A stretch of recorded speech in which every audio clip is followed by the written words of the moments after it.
Boa noite, graça e paz, amém? Glória a Deus. Tome seu lugar, descanse no seu coração, creia naquilo que o Senhor está fazendo nesses dias na nossa vida. Quando cantava essa música, eu estava lembrando de uma mulher que foi considerada uma das heróis, ou das heroínas da fé, chamada Maria Éter.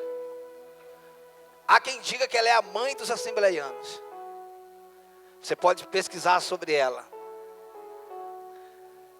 Uma vez ela foi pregar numa cidade muito tenebrosa, e vários pregadores já tinham ido lá e não tinha acontecido nada, e eles batiam nos pregadores que não aconteciam nada, e faziam de tudo. E essa mulher chamada Maria Éter, ela foi pregar lá, e na primeira noite não aconteceu nada.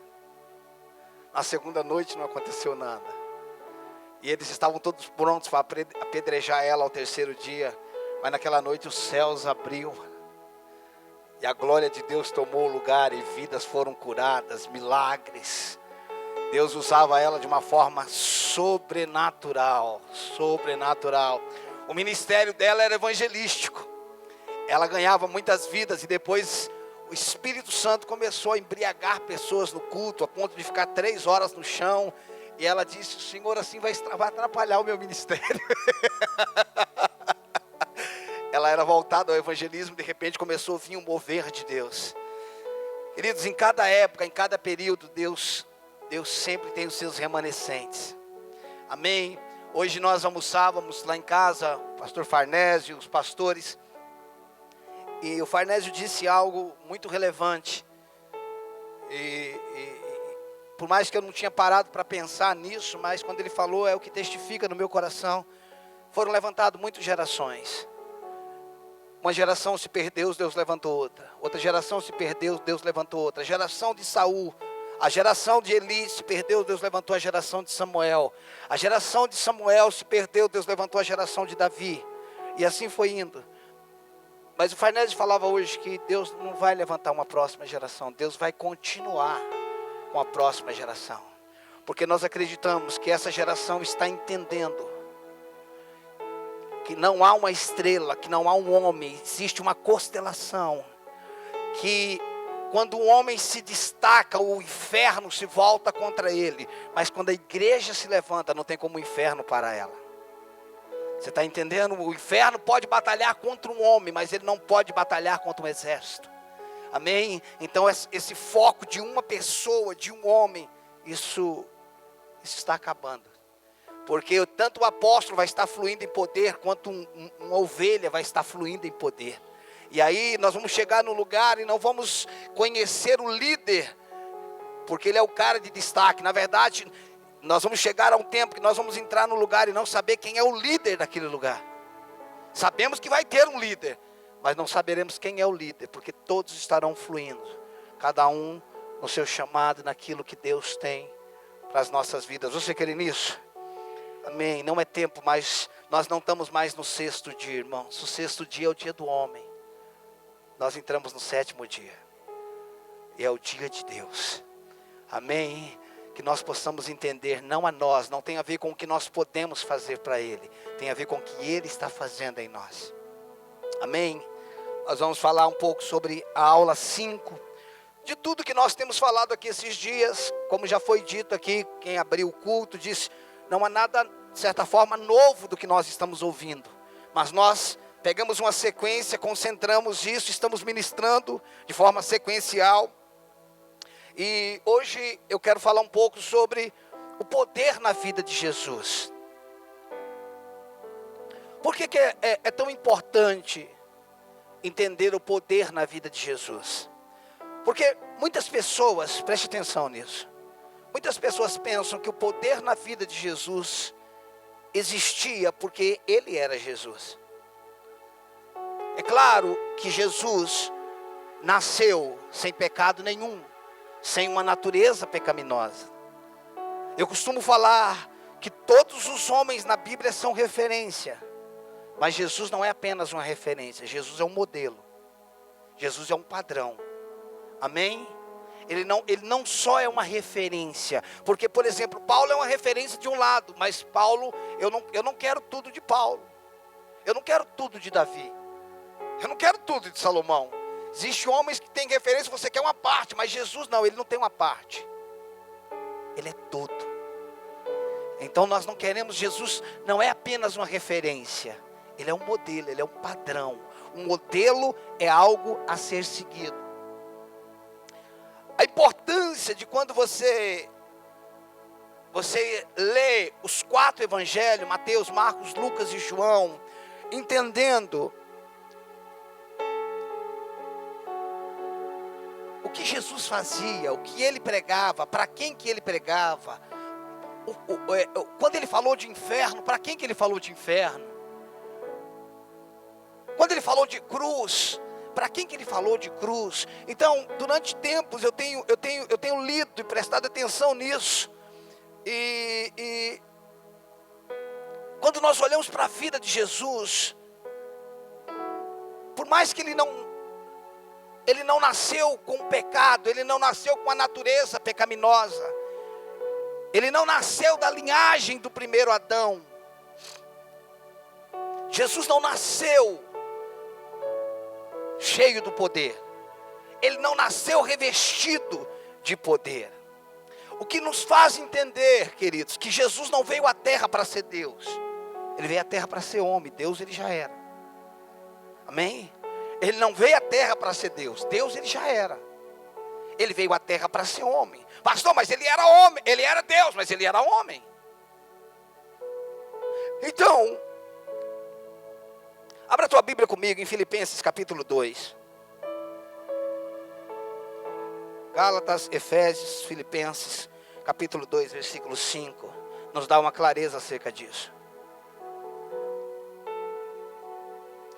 Esse texto para mim de Filipenses capítulo 2, do 5 ao 8, sempre que eu olho para ele, eu percebo que tem mais. Tem hora que eu olho para esse texto de Filipenses 2:5, parece que ele é mais escandaloso para mim do que a cruz.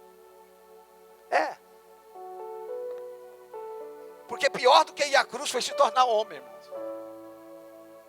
Você imagina, no princípio Deus fez o homem à imagem dele. E lá na frente Deus se torna a imagem do que ele fez. Dá para entender isso? Não.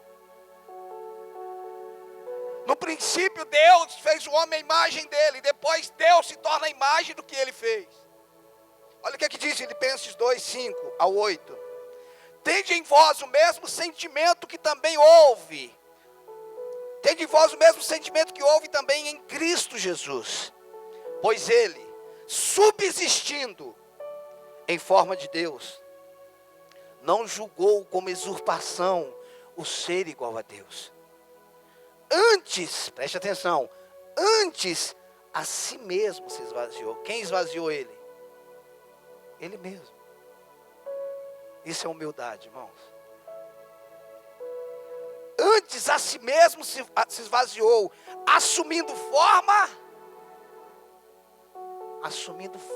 de servo, tornando-se em semelhança de homem, e reconhecido em figura humana, a si mesmo se humilhou, tornando-se obediente até a morte, e a morte de cruz.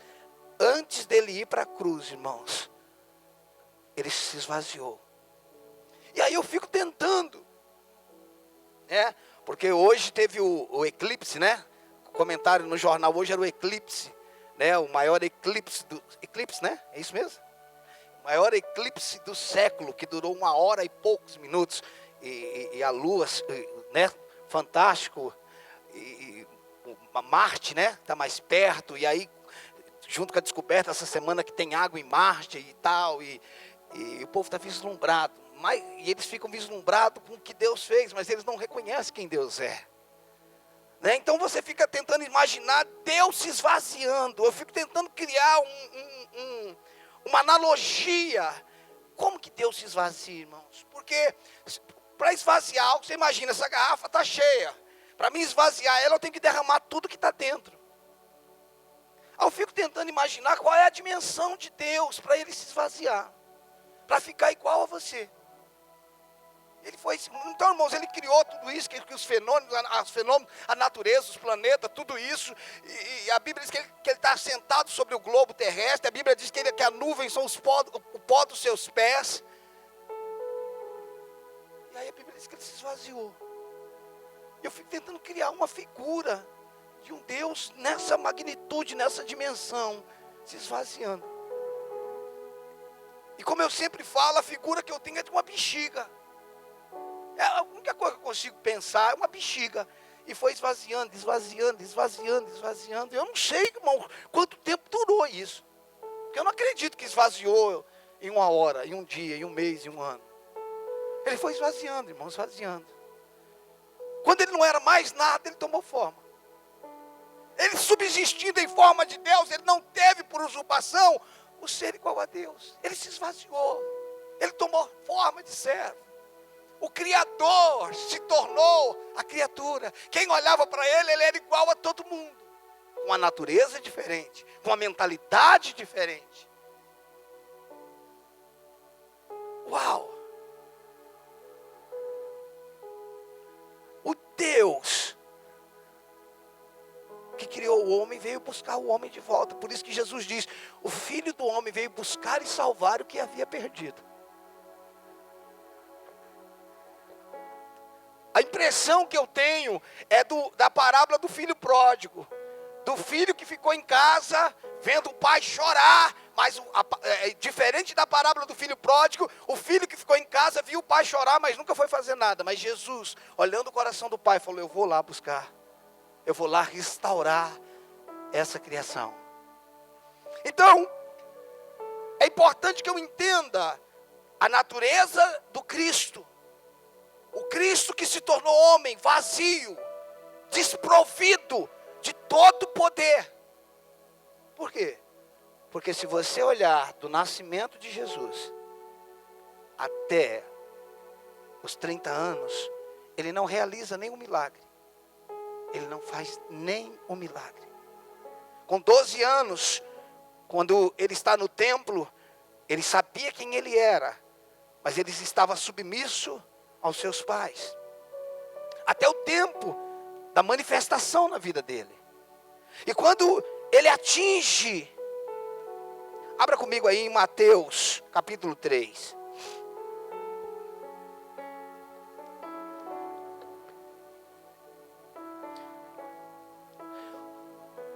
Porque é importante nós entendermos a trajetória de Jesus, o que ele fez, qual foi o caminho que ele tomou, a partir de quando ele começou a operar milagres, e por que ele começou a operar milagres, qual é o trajeto, qual é a rota, porque se ele é o modelo, eu quero pegar o mesmo caminho, eu quero saber qual é, porque se tudo que ele fez como Deus, nós não temos condições de fazer, sim ou não? Se tudo que ele fez como Deus, nós não temos como fazer, mas se tudo que ele fez como homem, aí nós temos responsabilidade para fazer. E é isso que eu quero que nós entendamos nessa noite.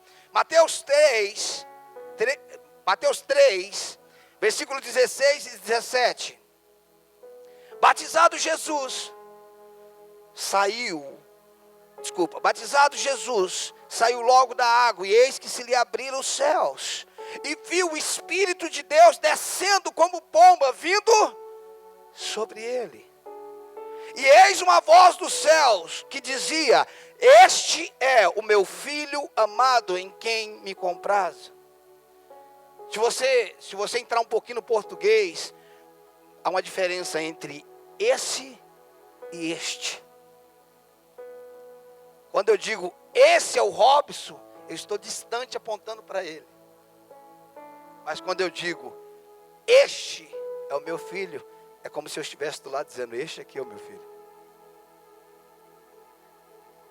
Ele não está lá de cima dizendo esse, ele está dizendo este é o meu filho. Quem anuncia o ministério de Jesus não é a terra, é os céus. É isso que a igreja está perdida. Ela está esperando homens anunciar o ministério dela. Homens reconhecem o ministério, porque a autoridade libera a autoridade.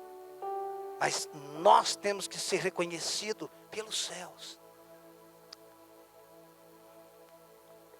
Leonardo Ravenhill, no livro Por que Tardo, Pleno Avivamento, ele dizia: todo homem precisa ser conhecido pelo menos em 2 lugares, no céu e no inferno.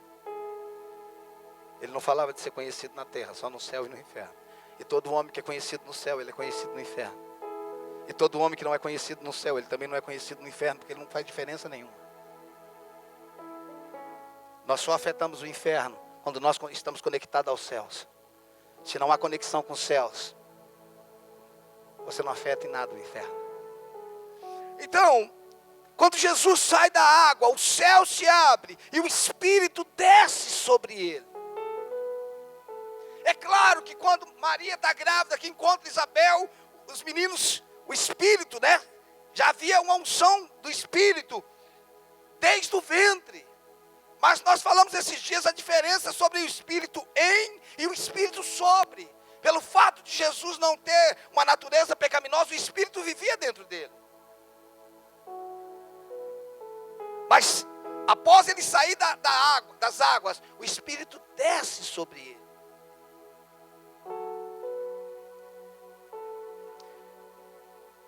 Ao sair da água, o Espírito Santo desceu sobre ele. E isso mudou toda a vida de Jesus. Não é que mudou a natureza, mas mudou a vida de Jesus. A vida de Jesus, o ministério dele começa não realizando um milagre. O ministério dele começa recebendo o Espírito Santo. Porque o batismo de João era de arrependimento. Jesus precisava se arrepender do quê? Mas ele disse para João: convém que seja assim, para que se cumpra toda a justiça.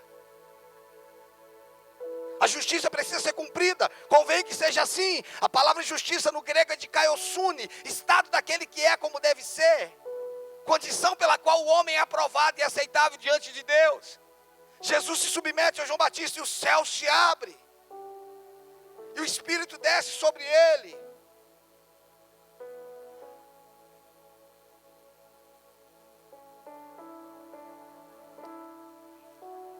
Então, todo o ministério de Jesus deu-se a partir do derramamento do Espírito Santo sobre ele. Você pode encontrar uma linha teológica que não vai acreditar nisso. Mas eu tenho uma base bíblica para isso. O texto está aí na apostila, Atos 10, 37 e 38. Está claro. Atos 10, 37 e 38 afirma isso que eu estou falando.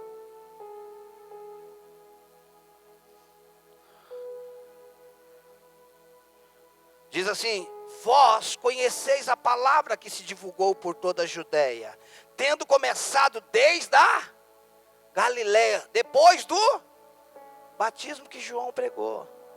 Veja onde é que começou e depois. Depois do batismo que João pregou, como Deus ungiu Jesus de Nazaré. Como Deus ungiu Jesus de Nazaré com o Espírito Santo e com poder.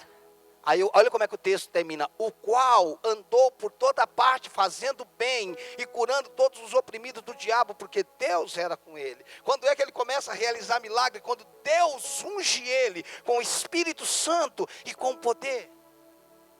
O que nos faz entender que a diferença na vida de Jesus, ele era o Filho de Deus, mas o que começa a fazer a diferença na vida dele é o Espírito Santo que desceu sobre ele. Que vai fazer a diferença na nossa vida é o nível de relacionamento que nós temos com a pessoa. Deixa eu te dizer isso, da pessoa, não do fogo, não do arrepio, não do vento. Tudo isso são figuras representativas dele, mas não é ele. Ele não é vento, ele não é fogo, ele não é água. Ele não é arrepio. Ele é uma pessoa. Ele é a pessoa mais linda que alguém pode conhecer. Tudo isso representa ele. Então, eu sigo a linha de Jesus até ele atingir os 30 anos. Com 30 anos, ele não começa o ministério. Porque com 30 anos eu penso que ele reuniu. José desaparece da história, ok? Os historiadores dizem que José morreu e Jesus sustentou a casa por um tempo. Mas com 30 anos, creio eu, que Jesus faz uma reunião com Maria. E fala: mãe, deu. Eu agora vou começar meu ministério, é chegada a minha hora. Por que ele não vai para o tanque de Betesda? Lá tinha muita gente para ser curada. Por que ele faz uma viagem de 117 quilômetros? Era um dos caminhos. Para ser batizado, para quê? Para arrependimento? Não, ele foi lá, se submeteu para receber o Espírito Santo. E quando ele recebe o Espírito Santo, irmãos, como está escrito aqui, está claro nessa passagem que Jesus foi ungido com o Espírito Santo e com poder. Se Jesus tivesse nascido revestido de poder, não seria possível fazer o que ele nos ordenou para fazer.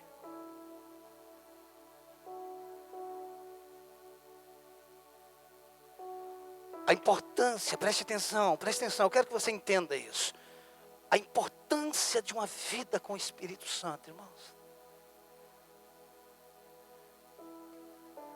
Que ele que está aqui nessa noite possa nos ensinar sobre isso. É ele que ensina o homem. Ele é o mestre da nossa nova natureza. Ele não é uma força, como os testemunhas de Jeová diz. Ele tem força, mas ele não é uma força, ele é uma pessoa. Efésios 4:30 diz: não entristeçais o Espírito Santo. Ele é uma pessoa. E essa pessoa veio habitar em você. Veio morar em você. Com qual intuito? De forjar em você tudo que você já é em Deus. De fazer de você semelhante a Jesus Cristo. Quando você olha para João capítulo 14, versículo 12. João 14, 12. Irmãos, esse versículo me dá crise. Te juro que me dá crise. Esse versículo me dá crise. Eu não sei porque que Jesus falou isso. Eu entro em crise com isso, irmão. Porque isso pesa 1 tonelada para mim. Eu fico pensando qual é a desculpa que eu vou dar quando eu chegar diante dele e eu não consegui falar isso aqui. Ele disse: em verdade vos digo que aquele que crê em mim, quantos aqui creem em Jesus? Que aquele que crê em mim fará as obras que eu faço, e outras maiores fará, porque eu vou para o Pai. Ele não disse só que a gente faria, irmãos, só o que ele fez. Ele diz: vocês vão fazer obras maiores do que eu faço, porque eu estou indo embora, meu período é curto. Eu fico falando: mas como que é isso, cara? Irmãos, tem um dos evangelhos, eu não sei se é Lucas, que diz que se fosse escrever, não havia livro para escrever tudo que Jesus fez. Que exagero, irmão. Que exagero. Não dava, não caberia. Tudo que ele fez. E aí ele vem dizendo: olha, você vai fazer o que eu faço, vai fazer maior. Não, pense no que ele falou, irmãos. Tudo que ele falou para os discípulos, ele falou para nós. Vocês vão fazer as obras que eu faço, e as farão maiores. Irmãos, ou ele estava contando uma piada e ninguém entendeu e ninguém riu. E quando nós olhamos para a vida dos apóstolos, nós vemos alguns deles fazendo. Por exemplo, nós vemos a sombra de Pedro, entre aspas, curando. Que não era a sombra de Pedro que curava, era a sombra que estava sobre a sombra de Pedro.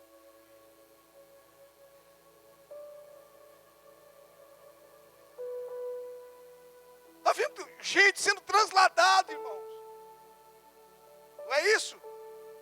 Saindo de um lugar para o outro. Sabe o que Jesus estava dizendo? Olha, eu sou o parâmetro, mas não parem em mim não, vocês vão fazer coisas maiores. Eu não tenho tempo para ficar aqui. Mas eu quero que vocês, irmãos, para quem que ele estava falando isso? Uma vez eu vi um pregador falando algo sobre o livro de Atos, eu achei muito verdadeiro. Na verdade, quem falou foi o Dr. T.L. Osborne, que morreu em 2014. T.L. Osborne dizia o seguinte: o livro de Atos não era para se chamar livro de Atos dos Apóstolos. Porque quem colocou o título aí foi uma pessoa. Não deveria ser o ato dos apóstolos, deveria ser o ato dos filhos.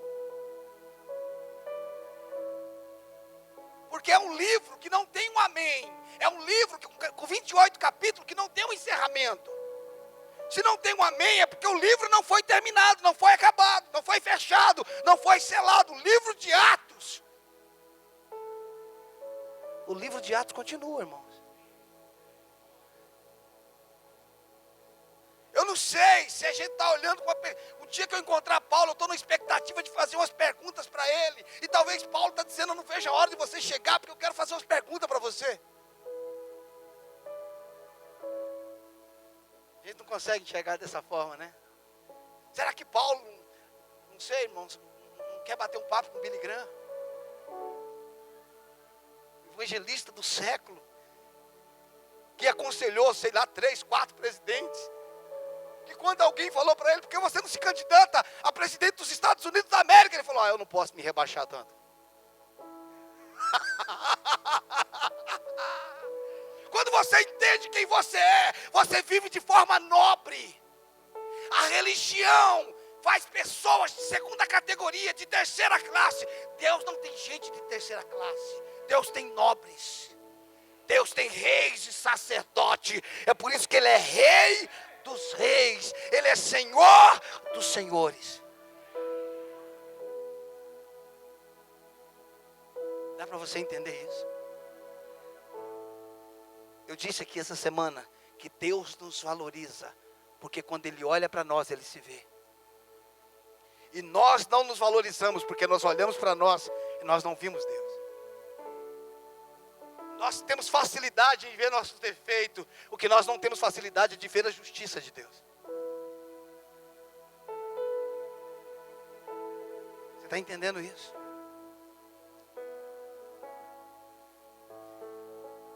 Lucas capítulo 4.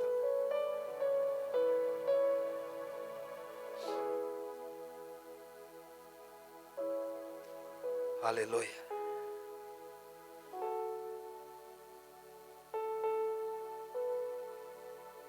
Deixa eu te contar algo, irmãos. Hoje eu estava falando para os meninos lá em casa. O Farnese estava na cozinha com o Marcelo e eu fui para a sala, fiquei com os meninos conversando.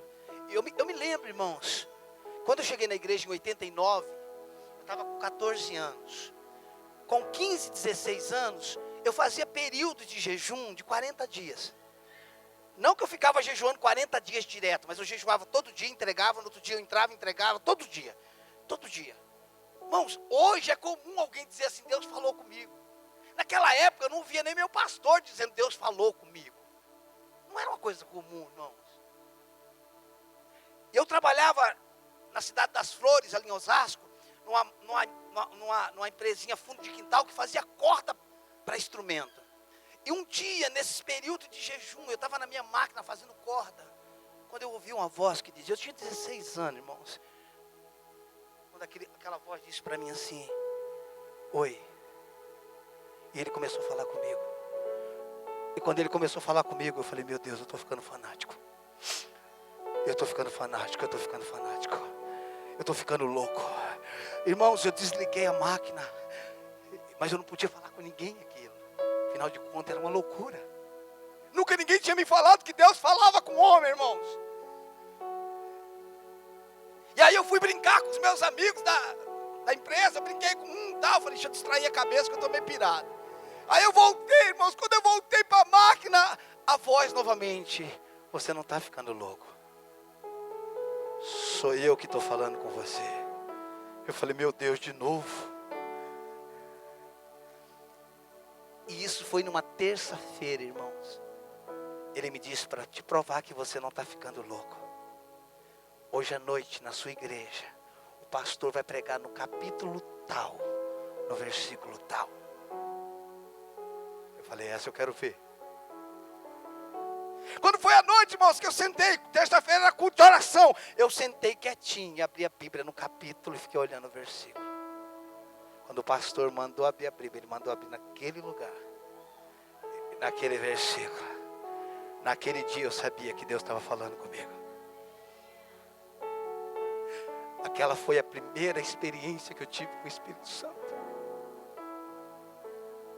Passado um tempo, eu falei para um amigo meu, me leva lá no João 23. É um monte que tem lá do lado da Raposo Tavares. Me leva lá e me deixa lá, vem me buscar depois de 3 dias, irmão, sozinho. Sem ninguém, cara. Sem ninguém. Ele me deixou lá no pé do monte, irmãos. Eu subi para lá. Cheguei lá, eu achei uma barraquinha de lona preta. Alguém deveria ter acampado ali, eu fiquei ali, irmãos. Irmãos, quando foi à noite, chovia e relampeava, e trovão, irmãos. E bateu um arrependimento.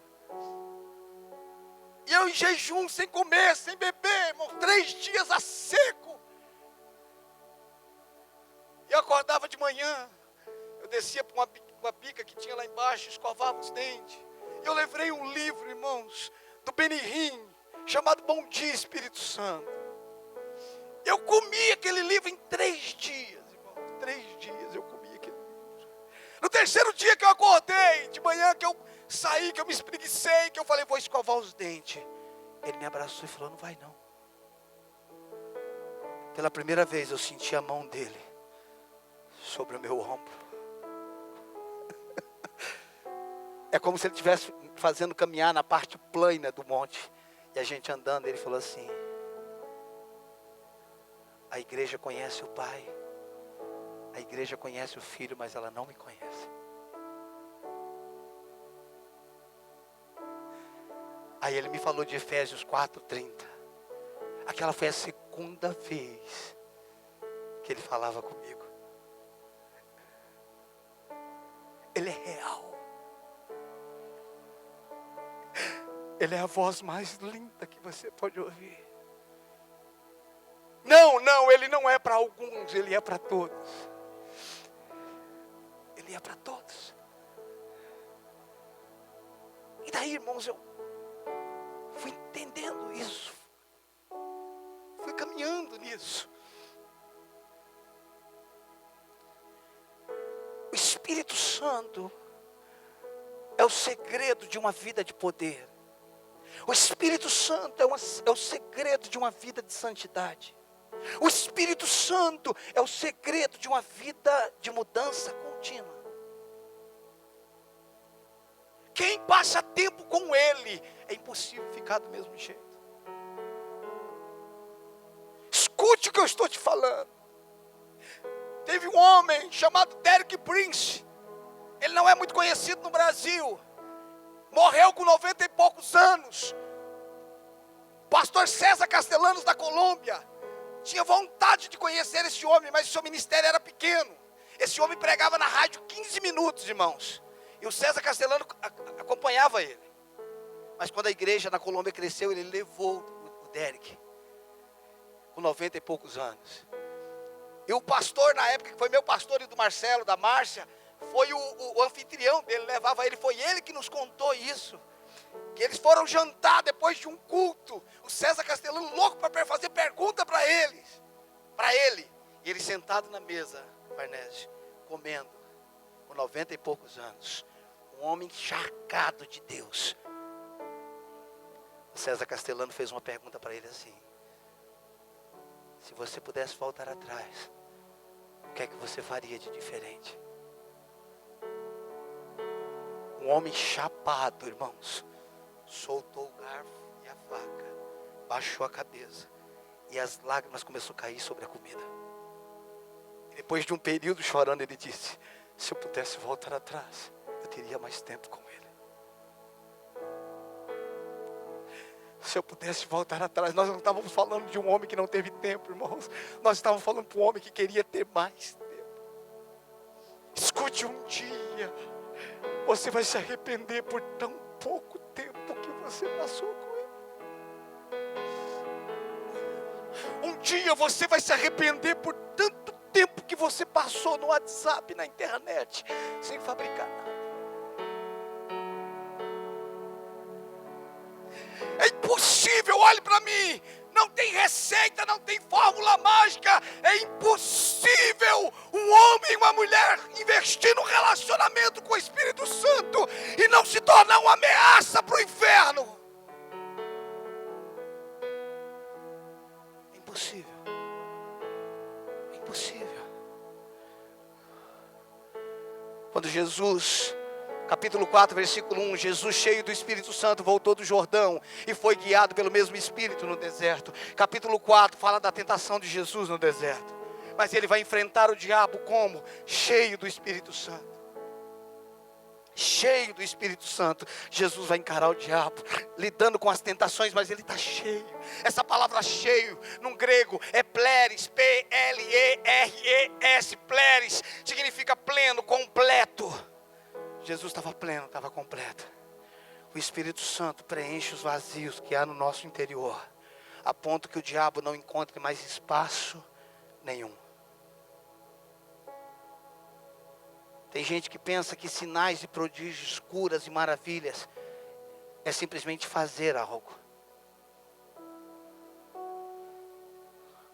O ministério de poder não tem a ver com o que eu faço, tem a ver com o que eu me tornei. Você está entendendo? Não tem a ver com o que você faz, tem a ver com o que você se tornou. Tem gente que está querendo um dom, e a Bíblia diz para buscar, o apóstolo Paulo diz, buscai com zelos os melhores dons, mas a questão não é um dom, é uma vida, irmão. É aquilo que Ele me tornou, no tempo que eu passo a sós com Ele.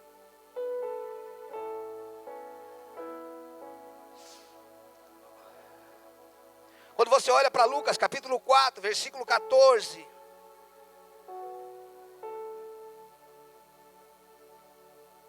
4,14 diz assim: então Jesus, no poder do Espírito, regressou para a Galileia, e a sua fama correu por toda a circunvizinhança. Para o deserto ele vai cheio do Espírito, para a Galileia ele volta no poder do Espírito, para encarar o diabo ele está cheio, pleno do Espírito, mas para desenvolver o ministério ele está no poder do Espírito.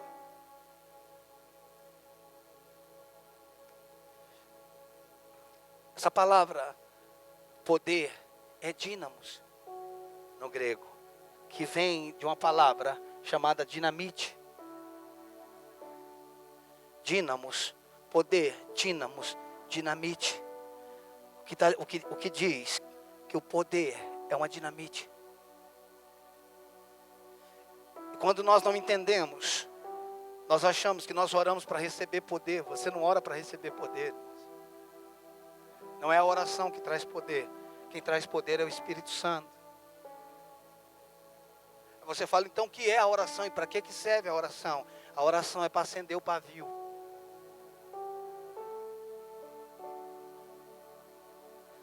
A oração não traz poder, ela só acende o pavio da dinamite. A ideia não é orar para receber poder, mas para manifestar o poder que eu já recebi. Nós não oramos, não devemos orar para receber poder, mas para manifestar o poder que nós já recebemos. O mesmo Espírito que estava sobre a vida de Jesus, está sobre as nossas vidas hoje. Por qual motivo Jesus diria que nós faríamos as obras que Ele fez e as faríamos maiores? Abra comigo em João capítulo 20, versículo 19 ao 22. Quem está com a apostila tem o versículo escrito na apostila. João 20, 19 ao 22 diz assim: ao cair da tarde daquele dia, o primeiro dia da semana, ou seja, domingo, trancadas as portas da casa aonde estavam os discípulos com medo dos judeus, veio Jesus, pôs-se no meio e disse-lhe: paz seja convosco. E dizendo isso, lhe mostrou as mãos e o lado. Alegraram-se, portanto, os discípulos ao verem o Senhor. Disse-lhe, pois, Jesus outra vez: paz seja convosco. Assim como o Pai me enviou, eu também vos envio. E havendo dito isso, soprou sobre eles o Espírito, e soprou sobre eles e disse-lhe: recebei o Espírito Santo. Agora, Jesus está ressurreto, Ele aparece pela primeira vez. Até então, antes da morte e ressurreição de Jesus, o homem não tinha nascido de novo. Ele tinha uma natureza caída. O homem não era habitação de Deus. Mas agora com o Espírito recriado, vivificado, o Espírito pode habitar no homem. Deus restaurou a casa dele, porque ele não habita em templos feitos por mãos humanas. Ele habita numa casa que ele mesmo fez.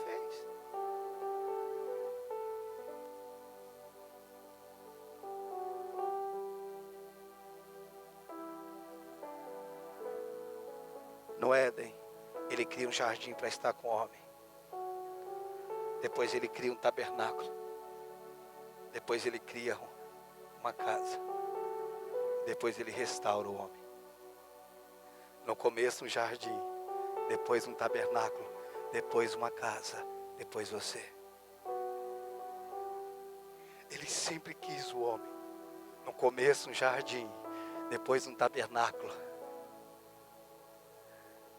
Depois uma casa. E depois você.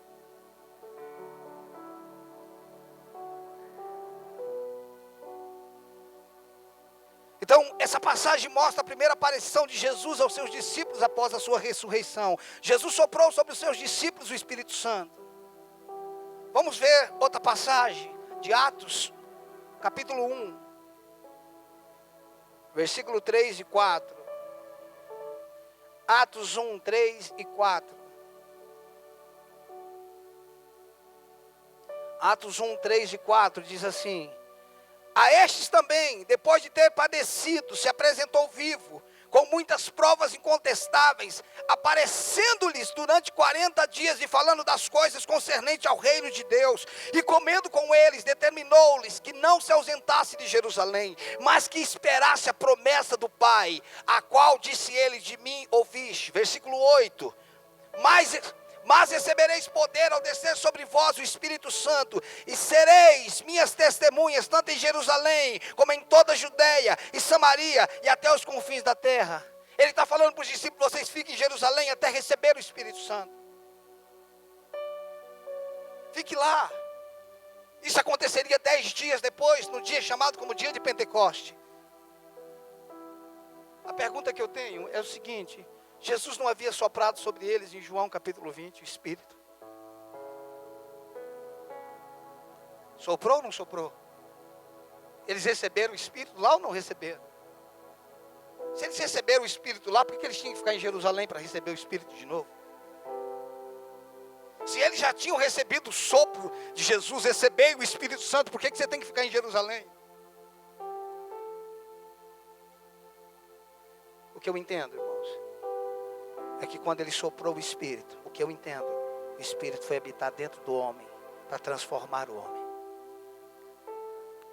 Aquele sopro de Jesus, para o Espírito habitar dentro dele, era o Espírito que ia habitar dentro dos discípulos, para transformar a vida dos discípulos. Quando Jesus fala para eles ficar em Jerusalém até do alto ser revestido, é para receber o Espírito de poder, que é o mesmo Espírito, mas é o Espírito em e o Espírito sobre.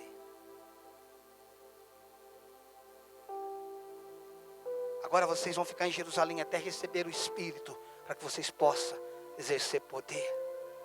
Jesus está fazendo com os discípulos o mesmo que aconteceu com ele. É como se ele dissesse: eu comecei recebendo o Espírito Santo. Nós devemos começar recebendo o Espírito Santo. Nós devemos começar recebendo o Espírito Santo. Bom, pastor, agora eu recebi o Espírito Santo, o que eu faço? Agora você tem que desenvolver um relacionamento, uma vida com Ele.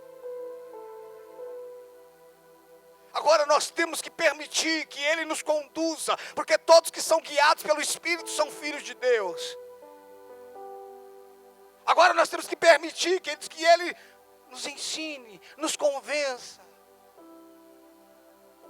Irmãos, preste atenção, o que nós não entendemos foi o seguinte: vida cristã não é o que eu aprendi a fazer. Vida cristã não é o que eu deixei de fazer. Isso não é cristianismo, irmãos, é uma vida. Não tem nada a ver com o que eu deixei de fazer e com o que eu comecei a fazer. Tem gente sofrendo até hoje para deixar de fazer algumas coisas. Isso não é cristianismo. Você não tem que deixar nada, irmão. Você só tem que deixar Ele fazer. Pastor, mas eu tenho que parar de pecar. Se você conseguisse deixar de pecar, você não precisava dele não. O homem não consegue deixar de pecar por si só. Só o Espírito Santo pode fazer isso. É Ele que convence o homem do pecado.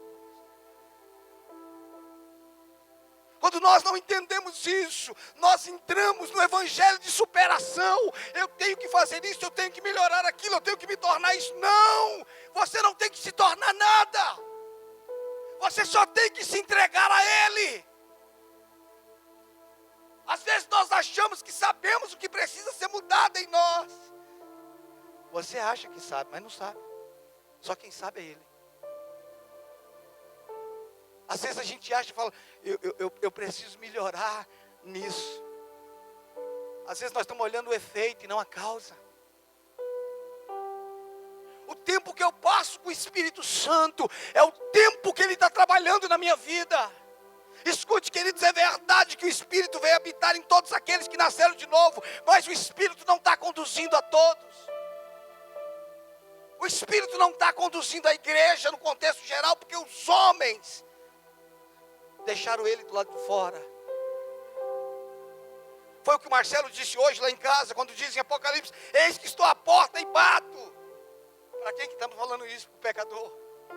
Mas lá não estava falando para o pecador, estava falando para a igreja, eu estou à porta e bato. Você imagina, Deus falando, eu estou aqui fora, deixa eu entrar, vocês estão tendo culto aí dentro, mas eu não estou aí, eu estou aqui fora.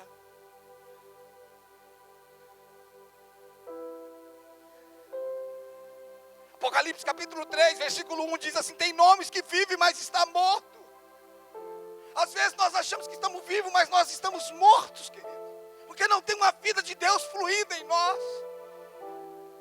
O Evangelho não é uma filosofia, o Evangelho é poder de Deus. O Evangelho é poder de Deus, que aonde Ele chega, Ele dissipa o poder das trevas.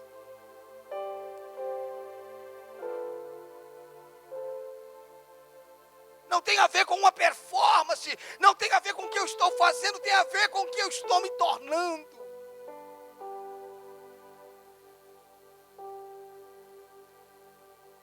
Jesus não tem vida, irmãos. Ele é a vida.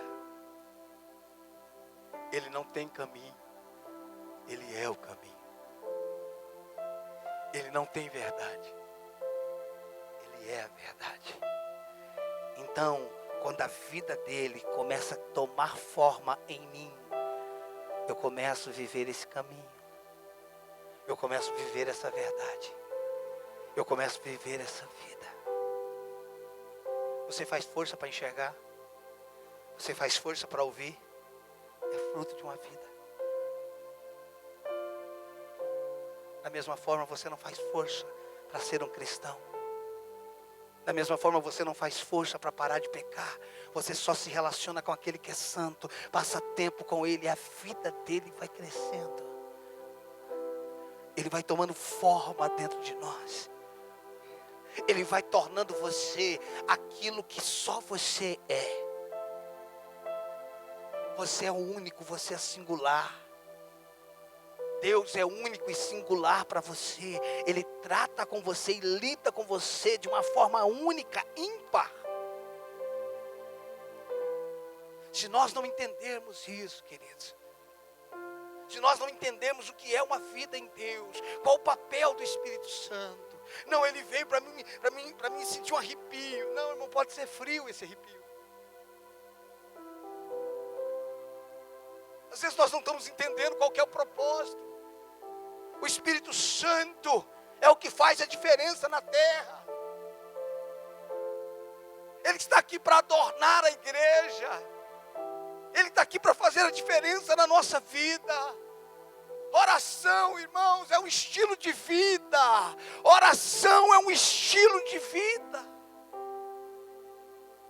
É quando você conhece uma pessoa e quer se relacionar com ela, isso é oração.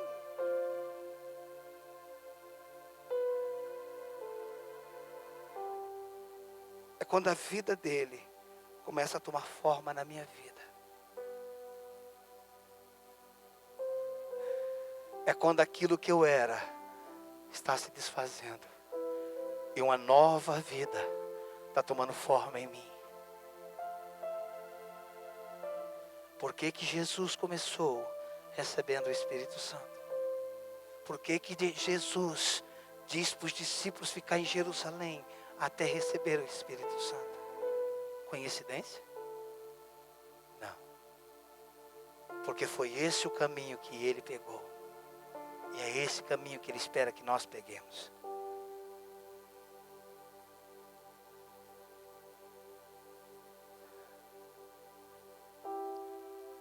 Por que que no Novo Testamento nós não vemos homens relevantes, eu digo apóstolos? Por que que nós não vemos homens relevantes caindo em adultério? Nós temos algum escândalo de adultério no Novo Testamento de algum dos homens relevantes da Bíblia? Não. Nós temos algum caso de alguns dos apóstolos que se perdeu em dinheiro? Nós temos algum caso dos apóstolos que está escrito e eles começaram a cobrar para pregar, para fazer milagres? Tem algum caso? Você não acha, queridos, esquisito que no meio de 11, era 12, um se matou, depois se levantou mais um no meio de 12 homens, não tem ninguém que se perdeu? Fora os outros que Paulo foi aparecendo depois os diáconos, Filipe, Estevão, e tantos outros que foram, apareceu Timóteo, e tantos outros que foram, ninguém se perdeu. Ou será que a Bíblia está escondendo o pecado deles, irmãos? Vamos lá, pense comigo. No Antigo Testamento nós está cheio disso, irmãos. No Novo Testamento nós não temos um caso, um só caso. Nós temos falhas do homem, Pedro, mas não isso que a gente está vendo hoje. Aí você fala, por quê? Por quê? Por causa do Espírito Santo. Porque eles tinham um relacionamento com o Espírito Santo. E por eles ter relacionamento com o Espírito Santo, eles conseguiam viver em santidade.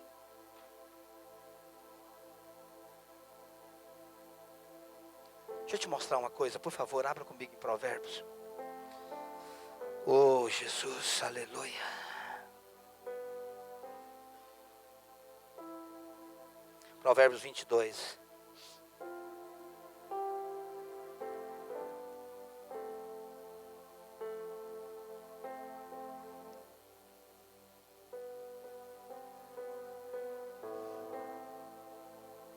Provérbios 22, acharam? Verso 14. Provérbios 22, 14 diz assim: cova profunda é a boca da mulher estranha, aquele contra quem o Senhor se irá, cairá nela. Olhe para o texto de novo. Cova profunda é a boca da mulher estranha, aquele contra quem o Senhor cairá, aquele contra quem o Senhor se irá, cairá nela. Ele caiu com a mulher primeiro, ou ele caiu de Deus primeiro?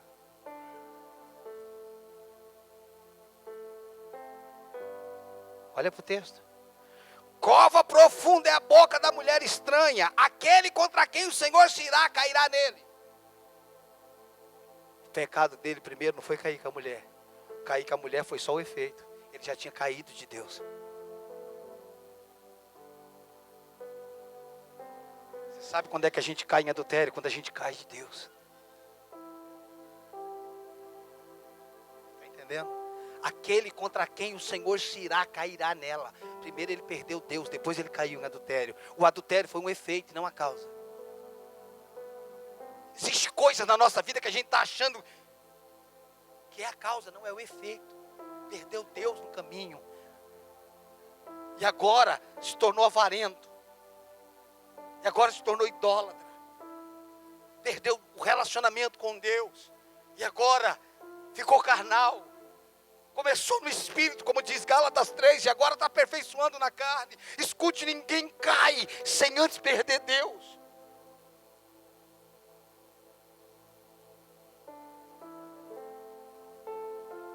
Não caiu em adultério. Irmãos, volta para ver onde foi que ele caiu.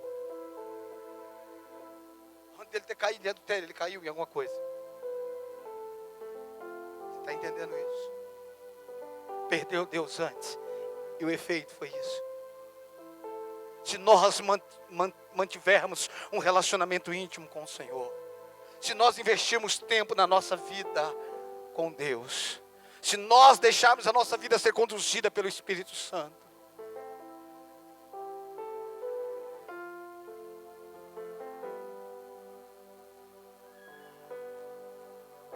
nós viveremos o que os apóstolos viveram.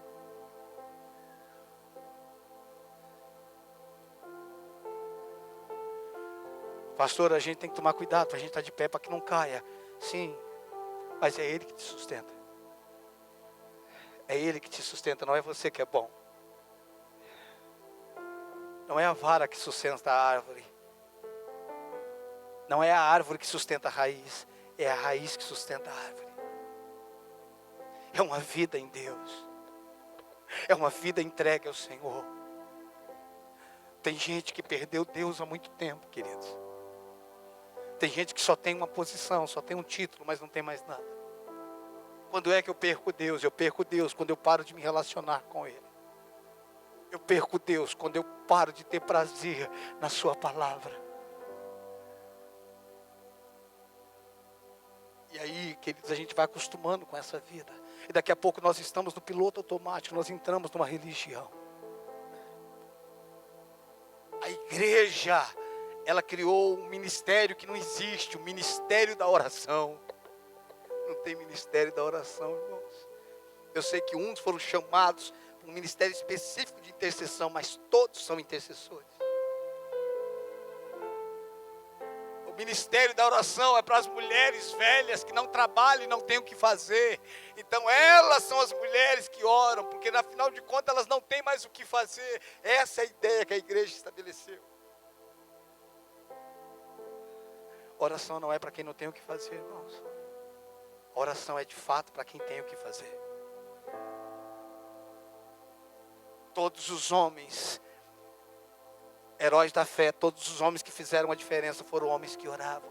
Eles tinham um ministério diferente, mas eles tinham tudo, o que eles tinham em comum era uma vida de oração.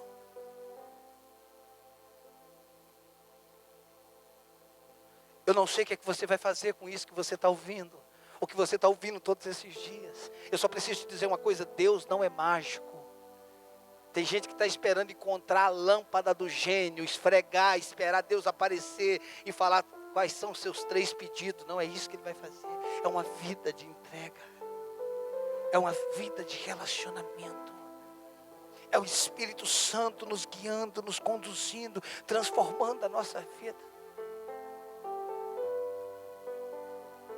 Se você estudar a vida de Jesus, você vai ver que quanto mais o ministério dele crescia, quanto mais demanda tinha, mais ele orava. Quanto mais demanda, mais ele orava. A gente, quanto mais demanda, menos a gente ora. Menos a gente ora. Afinal de contas, hoje não dá tempo, hoje está corrido. Se você não tem tempo para orar, irmãos, você não tem tempo para mais nada. Se você não prioriza a oração, você não prioriza nada. Se a sua vida de oração não vai bem, nada vai bem. Nada vai bem. Se a nossa vida, se nós estamos sacrificando a vida de oração, nós vamos sacrificar todo o resto.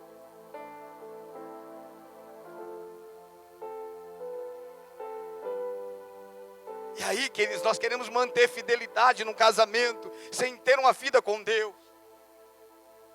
Nós queremos manter coisas na nossa vida que Deus criou, aquilo que Deus criou, só Ele sustenta. Se nós não entendermos isso, que Ele esqueça. Deus está nos chamando, volte. Eu quero me relacionar com você. Nós precisamos começar como Jesus começou, recebendo o Espírito Santo, sendo guiado pelo Espírito Santo. Jesus viveu uma vida profética e foi para Nazaré, porque estava escrito que ele seria chamado de Nazareno. E foi para o templo, porque dizia: o zelo da sua casa me consumirá. E foi porque tal lugar, porque estava escrito isso. E foi para tal lugar, porque... É como se ele orasse e falava: o que tem para hoje? Aí os céus falavam para ele: hoje você tem que ir em tal lugar, está escrito aqui que você vai fazer isso. Ele ia lá, fazia isso, depois voltava. No outro dia ele acordava, ou passava a noite orando e dizia: e aí, o que é que a gente vai fazer hoje?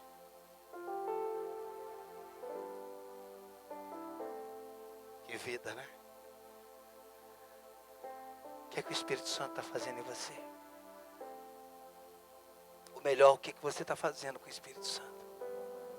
Você reconhece Ele como uma pessoa? Ou de vez em quando, ou de vez em nunca, você sente um arrepio. Oh, hoje o culto foi bom, hein?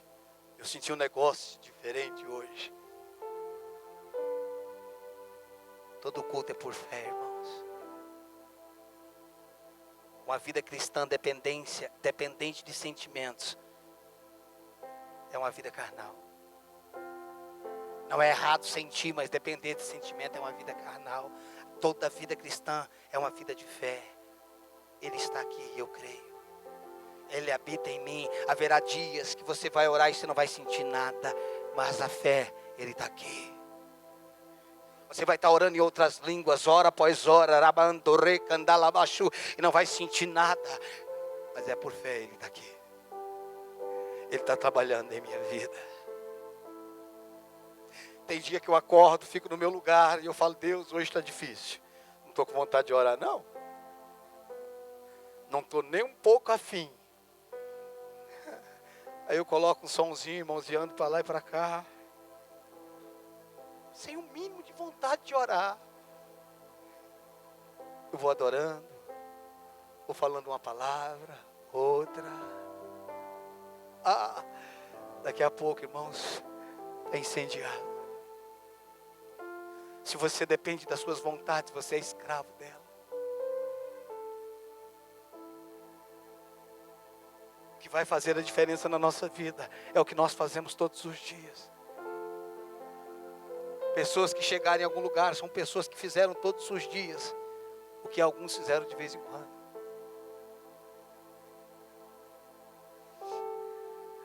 Não tem a ver com o seu título, não tem a ver com ser apóstolo, profeta, tem a ver com o nível de relacionamento.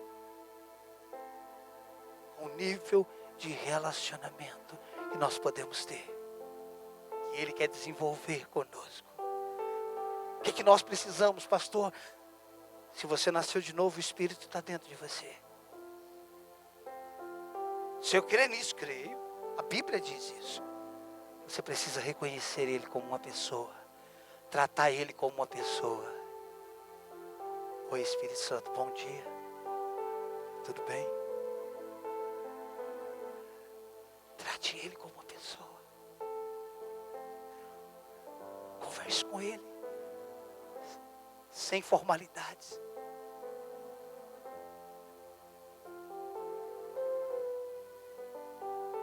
Que lamento, irmãos. Ser uma igreja do Novo Testamento. Uma igreja que se tornou a habitação de Deus. E ter um relacionamento tão fraco com o Espírito Santo. Quando você vê Kathleen Kuma, o nível de relacionamento que ela tinha com o Espírito Santo. E sabe, queridos, quando nós não aprendemos a fazer a lição de casa, nós começamos a criar doutrinas, tipo assim, é que Deus tinha algo especial com ela. É que parece que Deus tem uns negócios assim com uns, né? Será que é que Deus tem um negócio com uns ou é uns que tem um negócio com Deus? Será que Deus tem filho preferido ou tem filhos que preferem Deus? Deus não responde pergunta, irmãos. Ele responde a fome. David Robertson sempre disse, você vai ter de Deus o que você quiser. Parece arrogância, né? Você vai ter de Deus o que você quiser. E como é que você demonstra o que você quer? Pela sua entrega.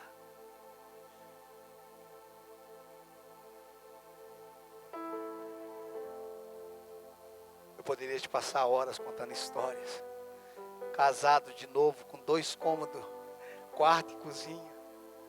A gente tinha ganhado de presente de casamento aqueles abajurzinhos do Paraguai que você tocava a mão, ele acende, depois ele vai para outra fase. Eu pegava aquele abajur, colocava na cozinha para desligar a luz, porque ela ia trabalhar no outro dia cedo. Eu colocava o abajur na luz mais fraquinha, eu dobrava o joelho. Eu chorava. Eu dizia, Deus me usa.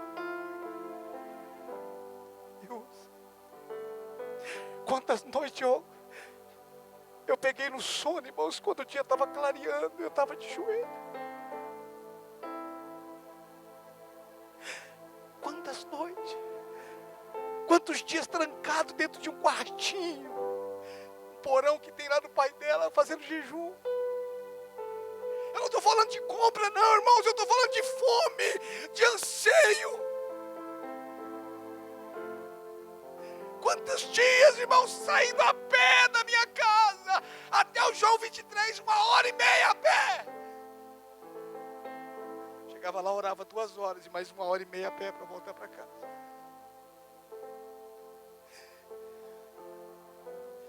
Fome. Eu não tinha o entendimento que eu tenho, irmãos, mas eu já tinha fome.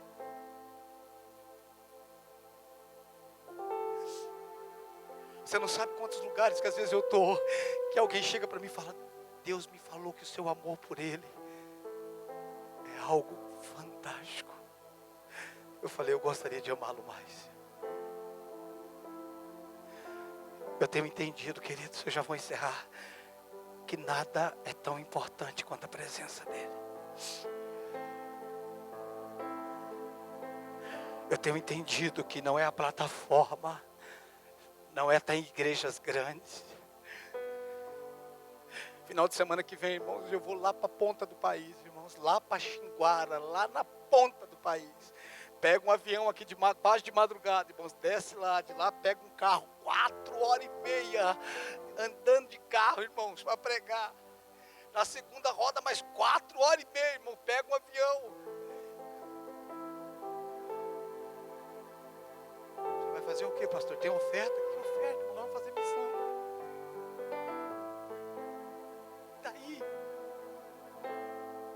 E daí? Chega uma hora, escute o que eu estou te falando, irmãos. Chega uma hora da sua vida que nada mais importa a não ser a presença dEle. Chega uma hora da sua vida que você não se embriaga com mais nada.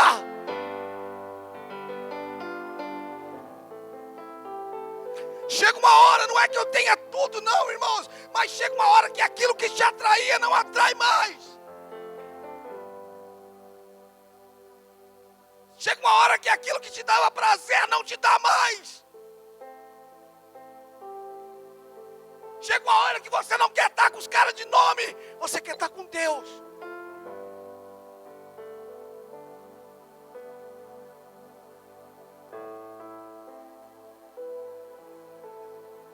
Semana alguém me mandou uma mensagem, semana vem pra cá, fulano está aqui, Beltrano está aqui. Eu falei: não posso.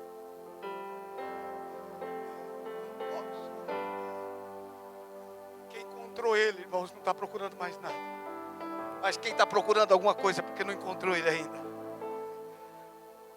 Eu só quero estar onde Ele quer que eu esteja. Eu só quero estar onde Ele quer que eu esteja. Eu não quero plataforma, eu não quero trampolim, eu não quero esquema, eu não quero porta. Eu não, irmãos, eu quero a presença dEle. Se Ele falar vai, eu vou. Se Ele falar fique, eu fico.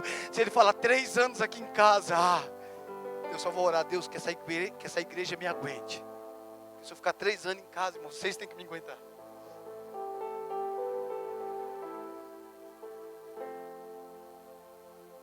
Tire tudo de mim, mas não tire a tua presença. Eu não preciso de plataforma, eu não preciso de fama, eu não preciso viajar. Eu só preciso do teu cheiro. Eu só preciso ouvir a tua voz. Eu só preciso ouvir a tua voz como eu ouvi da primeira vez. Existe um lugar onde você encontra a pérola de maior valor. Existe um lugar onde o teu coração é alinhado com os céus. Existe um lugar onde o nosso coração é alinhado com o céu, onde não é mais a nossa vontade, onde não é mais a nossa força, é Ele fazendo. É Ele fazendo. Onde não importa ser primeiro, ser o segundo ou ser o terceiro, não importa. Não importa, não importa. Onde não importa sentar na frente ou sentar atrás, não importa. Não importa. Tudo o que importa é a presença dEle.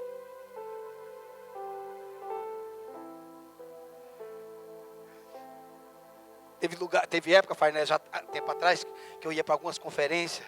Aí eu vi uns caras pregando e eu falava, nossa, esse cara prega ruim demais, cara. Sério, irmãos, eu ficava pensando comigo, se eu subir lá, eu prego melhor. Sério, eu ficava olhando. E Deus nunca me colocou. Porque a questão não era se o cara pregava melhor ou pior, irmãos. A questão é que Deus tinha levantado ele. Então a questão não é se você sabe fazer. A questão é se você deixa ele fazer.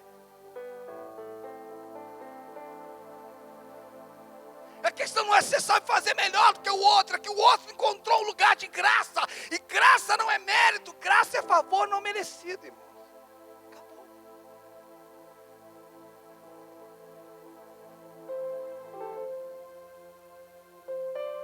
Você só tem um caminho. O outro é o seu. E é o caminho de você decidir se relacionar com ele. De você buscá-lo. E a Bíblia inteira é um mapa que ele está dizendo, se você me procurar, você me acha. Quem busca, me acha. Quem busca, me acha. Ele está colocando sinais de dizendo, eu estou indo para ali. Se você quiser, vem atrás de mim. Eu quero me revelar a você.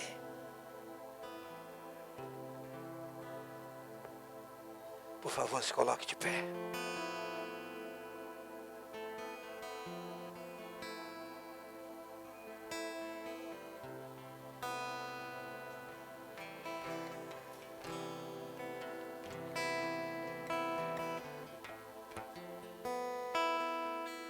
Chega uma hora que a opinião das pessoas já não é tão importante.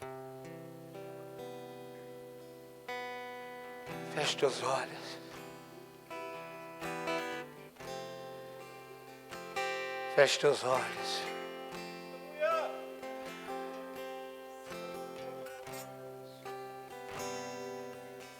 Sopra, Espírito. Sopra, Espírito.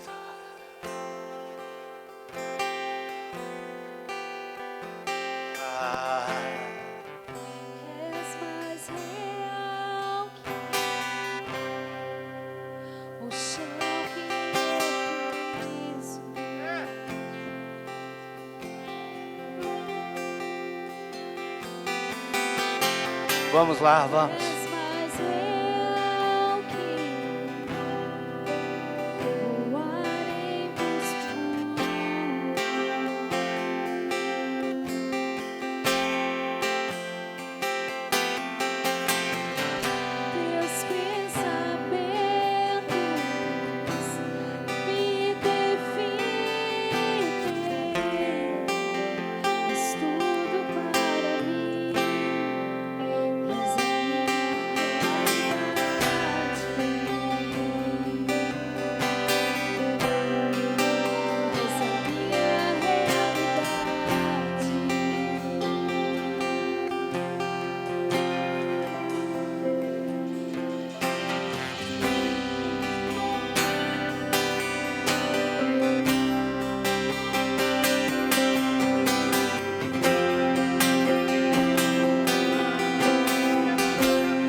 nessa noite. Fale com o Espírito Santo.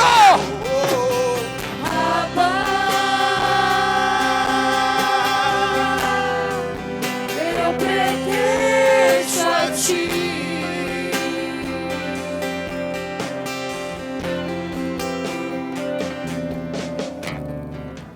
Estás mais perto, são em meus lábios.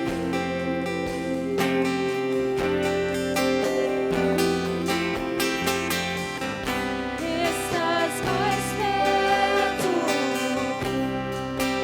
da pele em meus ossos.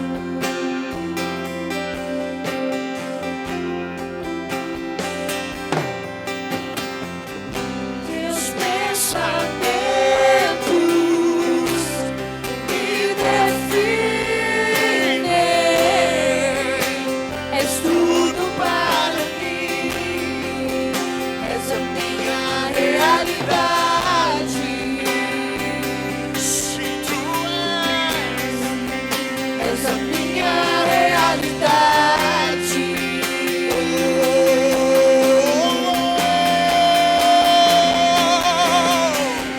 Abba, eu pertenço a ti. Eu pertenço a ti. Abba, eu pertenço a ti.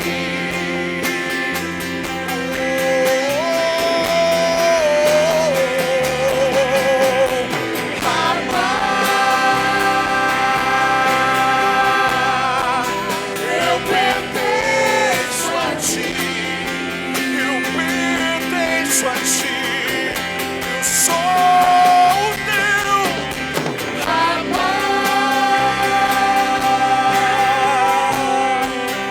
Eu pertenço a ti.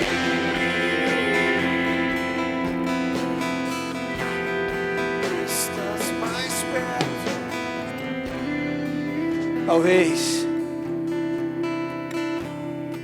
Talvez você no caminho perdeu a dimensão. Talvez no caminho você se perdeu. Você foi perdendo e nem percebeu. Hoje você já não tem a mesma fome que você tinha. Mas nessa noite, Ele está dizendo: eu quero retomar meu relacionamento contigo.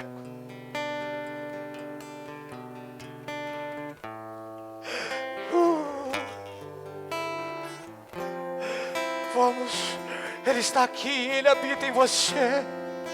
Vamos, se entrega a Ele. Vamos.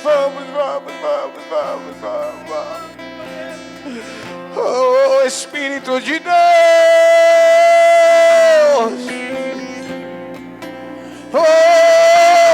Da sua glória.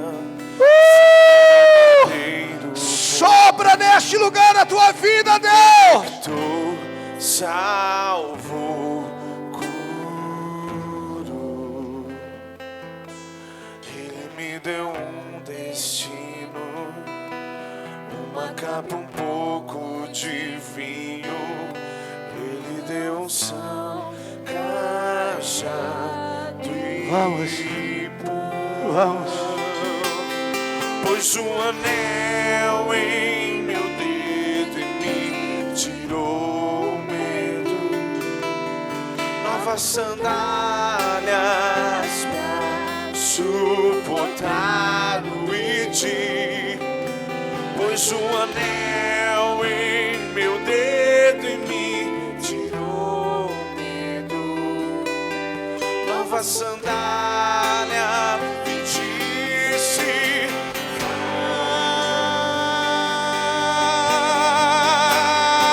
vai. E eu me despedi dos meus pais. Eu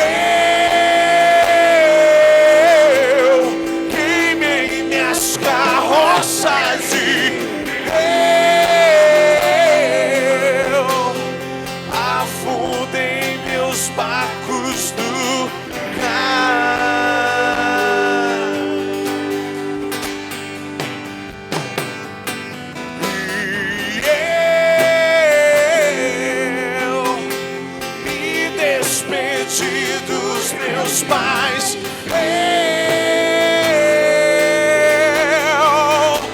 Queimei minhas calças. Afundei meus barcos. Largue tudo, deixe tudo e corra para Ele. Para onde eu irei se eu não tenho para onde voltar? Só tenho você. Deixe tudo, largue tudo. Palavras de Encontre um lugar aos pés dele. Pra onde eu irei se eu não tenho pra onde voltar? Só tenho você. Pois morreu a nossa Palavras de vida. Nossa morte para vivermos sua vida. Se eu não tenho pra onde voltar, só tenho você, Deus. Pois morreu a nossa morte para vivermos sua vida. Para vivermos. Pra onde voltar, Só tenho você. Eu só tenho. Pra onde eu irei se eu não tenho pra onde voltar? Só tenho você, Deus. Palavras de vida eterna. Pra onde eu irei se eu não tenho pra onde voltar? Não,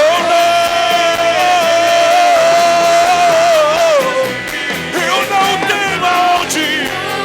Eu não tenho aonde ir. Eu não tenho aonde ir. Tu és o meu esconderijo, o meu lugar secreto. Sim, tu és. Sim, tu és. Se eu não tenho pra onde voltar,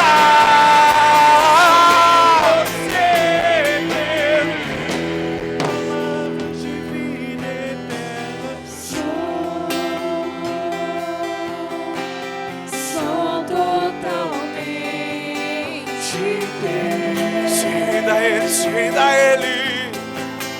Fui encontrado pelo teu amor, pelo teu amor. Sou totalmente. Eu sou teu, eu sou teu. Fui contemplado, ser com você, ser com Eu você.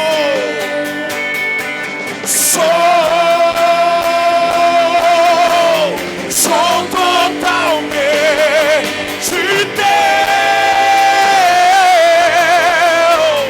Fui encontrado pelo Teu amor, pelo teu amor.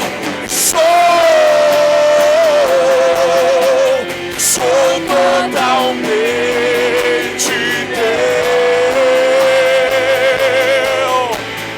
Fui contemplado em ser com você, ser com você, ser com você.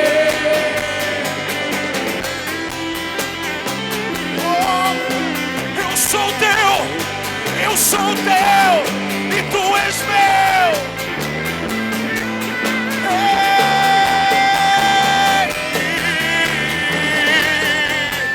Minha vida é sua, tudo que tenho é teu.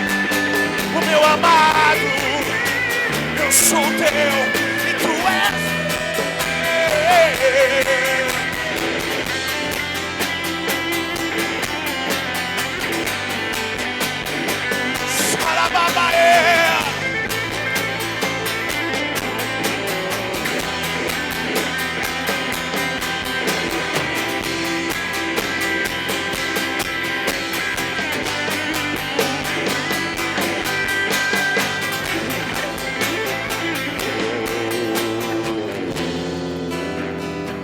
Eu preciso te dizer algo.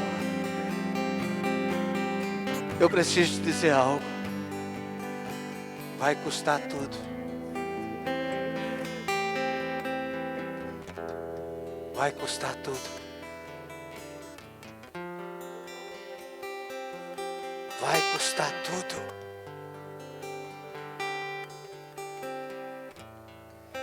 O senhor está falando que eu não vou ter nada. Eu estou falando que você não vai ser dono de mais nada. O senhor está falando que eu não vou fazer mais nada. Eu estou falando que a sua prioridade vai ser Ele. Escute, vai custar tudo.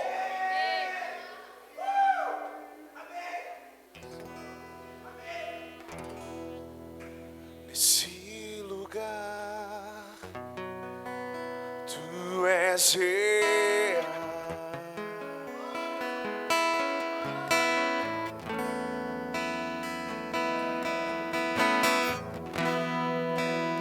Vou me entregar totalmente. Vamos, se entrega a Ele, vamos. Se você não conhece, fala com Ele. Teu toque abriu os olhos do meu coração. Eu posso enxergar e entender.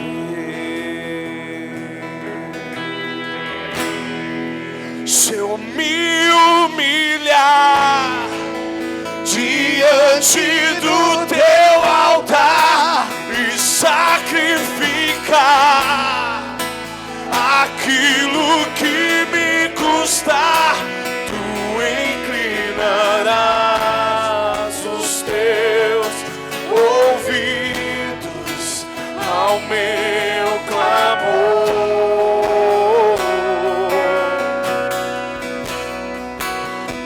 Vale um dia no centro do Teu querer, que toda a vida sem jamais Te conhecer.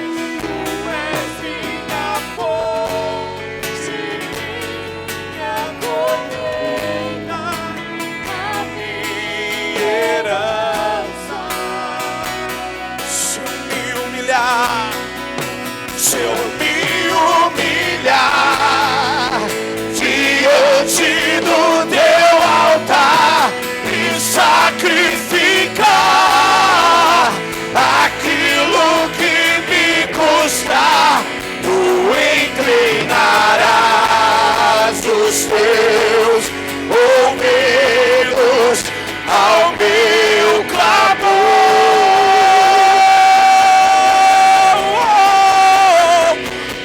Vale um dia no centro do Teu querer, que toda a vida sem jamais Te conhecer. Tu és minha fonte, minha colheita, minha herança.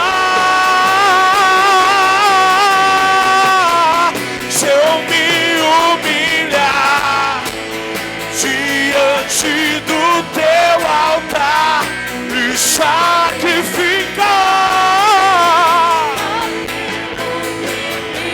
Tu inclinarás os Teus ouvidos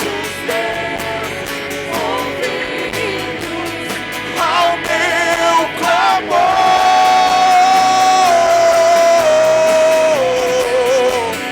Mas vale um dia centro do Teu querer, que toda a vida sem jamais Te conhecer. Tu és minha fonte, minha colheita, a minha herança.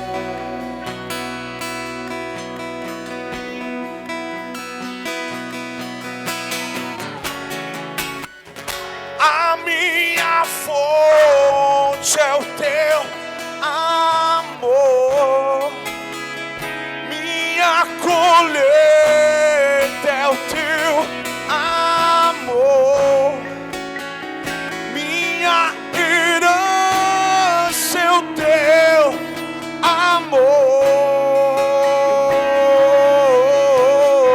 Diga isso a Ele. A minha fonte, a minha fonte é o teu amor, minha colheita é o teu amor, minha herança é o teu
Pega as tuas mãos para Ele. Diga palavras de adoração a Ele. Tu és lindo, Senhor.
Comece a aplaudir a Ele, render louvores a Ele.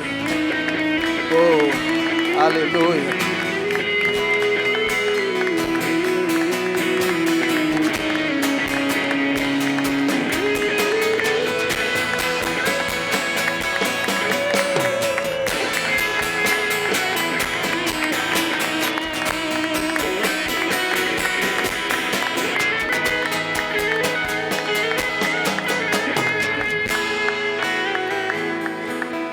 Toda honra, toda glória seja dada a Jesus Cristo de Nazaré. Nós te louvamos, Senhor, por esse tempo, por esse período. Deus é bom, amém? Essa semana a gente orou por uma mulher aqui, como é o nome dela, Márcia? Girlene, não foi que a gente orou? Lembra que a gente orou essa semana? É a tia da Josa. O dia que a gente orou, o negócio estava tão ruim. A mulher estava fazendo químio, estava caindo os dentes, não foi isso? Aí, o que aconteceu? Ela foi no médico hoje, como é que foi? Ontem?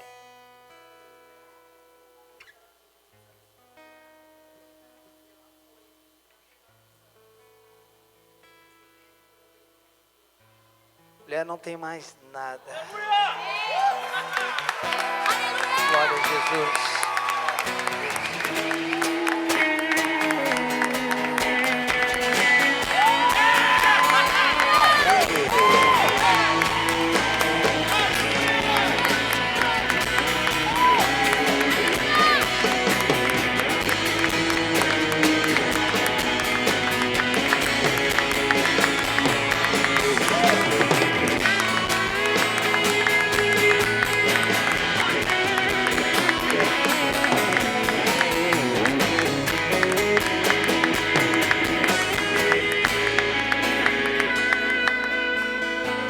Aleluia.